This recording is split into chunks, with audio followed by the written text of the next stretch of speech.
tu vas rentrer chez toi, ou même là où tu es assis en ce moment, commence à te poser la question de savoir qui est mon père. Jésus a dit aux Juifs, vous avez pour père le diable. Jésus a dit aux Juifs, est-ce que tu m'entends? Il a dit aux Juifs, vous avez pour père le diable. Maintenant, et toi? Et toi? Et toi? Tu as qui pour papa? Tu as qui pour papa? Le diable ou le Père, l'Éternel? Tu es mon papa. Tu as entendu chanter ça et puis le diable rit. Il dit, regardez un enfant ingrat comme ça. Le diable se moque de toi quand tu entends et dit, Dieu, tu es mon papa. Il dit, tu es ingrat. Parce que pour le diable, tu es son fils. Parce que pour le diable, tu es sa fille. Ce soir, je prie que cette filiation avec le diable soit remplie au nom de Jésus. Amen. Il a versé son sang pour que désormais nous lui appartenions. Il a accepté de mourir à la croix pour que désormais nous changions de paternité. Il a accepté de mourir à la croix pour que désormais nous changions de nation.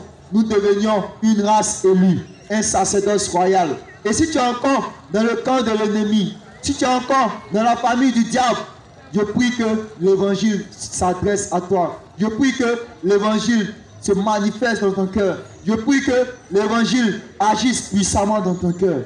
Frères et sœurs, laissons-nous transformer par l'évangile. Il dit, venez à moi vous tous qui êtes fatigués. Venez à moi vous tous qui êtes fatigués. Sois fatigué de ta vie. Cette Samaritaine était fatiguée de sa vie. Et quand elle a rencontré le Seigneur Jésus, elle a dit vraiment, tout ce que tu as dit là, c'est vrai. Je m'abandonne entre tes mains. Les différents maris qui étaient derrière, c'est bon comme ça. Frères et sœurs, ce soir je veux que tu t'abandonnes au Seigneur. Tes relations bizarres avec la drogue, tes relations bizarres avec mari des gens, tes relations bizarres avec femme des gens, tes relations bizarres avec la cigarette, tes relations bizarres avec les casiers de bière, tes relations bizarres avec les verres de belin. Je prie que ces relations-là s'arrêtent comme ça.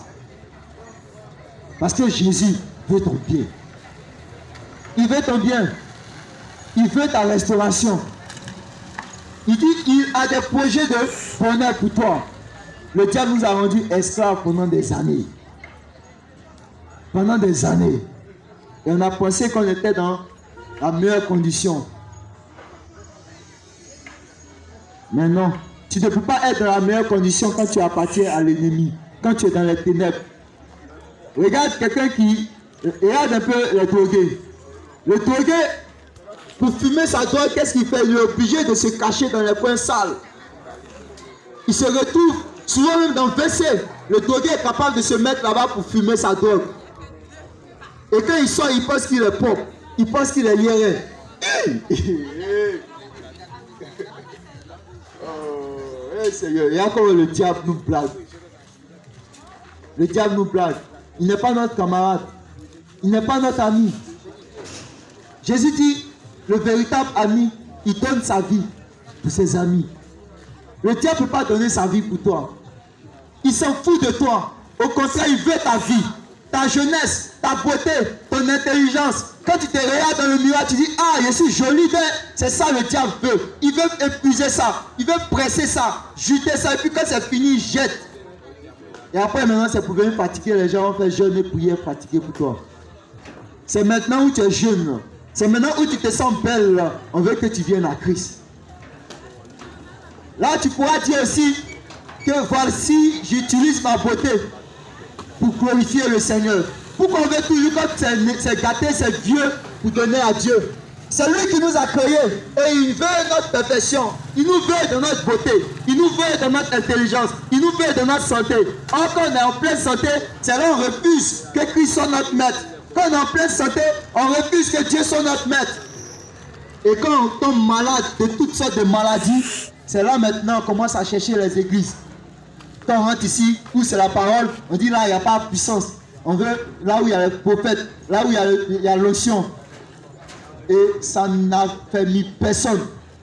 Tu restes de miracle en miracle et tu es toujours dans les ténèbres et le péché. Parce que la parole n'est pas en toi. Christ a présenté la parole à la Samaritaine. Il dit, si tu bois de cette eau, tu n'auras plus jamais soif. Et c'est de cette parole que les hommes ont besoin. Les hommes ont besoin de la parole de Dieu. Les hommes ont besoin de recevoir la parole dans toute sa plénitude, dans leur cœur. Cette parole qui les amène à comprendre que Dieu est saint. Cette parole qui les amène à comprendre que Dieu est juste. Cette parole qui les amène à comprendre que Dieu est terrible. Aujourd'hui, si on fait ce qu'on veut, c'est parce qu'il y a eu une légèreté. Mais je crois que nous nous sommes parlé. Je crois que tu m'as un peu compris. Je crois que dès ce soir, tu vas essayer de réfléchir à ta vie. Ne pense pas que c'est trop tard. Non.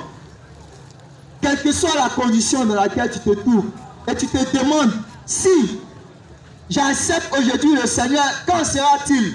Il est le maître. Il dit, ne t'inquiète point. Que votre cœur ne se trouve point. Il dit, demain se chargera de lui-même. En ce moment, pense à ton salut. En ce moment, pense à ta relation avec le maître, avec le roi des rois. Comme Job a fait, il a dit, même si mon corps se consume, même si ma chair se consume, je sais que mon Rédempteur est vivant et il se lèvera pour moi.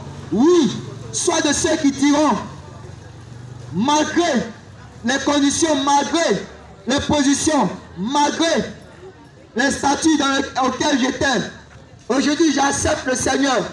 Et même si la galère m'embrasse, même si l'homme m'abandonne, la Samaritaine, quand elle a accepté le Seigneur Jésus, on ne nous dit pas qu'elle est retournée vers ses saintes Marie.